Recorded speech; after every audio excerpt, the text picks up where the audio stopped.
اے قوم، اللہ کی طرف بلانے والے کی بات کو قبول کرو اور اس پر ایمان لاؤ، اللہ تمہارے گناہ بخش دے گا اور تمہیں دکھ دینے والے عذاب سے پناہ میں رکھے گا۔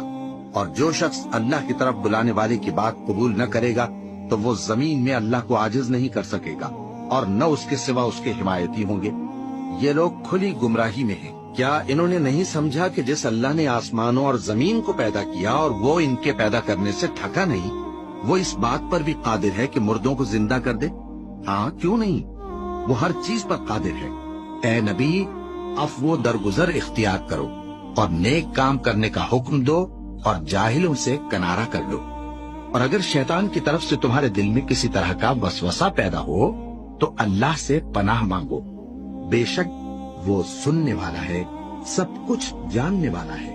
جو لوگ پرہیزگار ہیں جب ان کو شیطان کی طرف سے کوئی وسوسہ پیدا ہوتا ہے تو چونک پڑتے ہیں اور دل کی آنکھیں کھول کر دیکھنے لگتے ہیں، اور ان کفار کے بھائی انہیں گمراہی میں کھینچے جاتے ہیں، پھر اس میں کسی طرح کی کوتاہی نہیں کرتے۔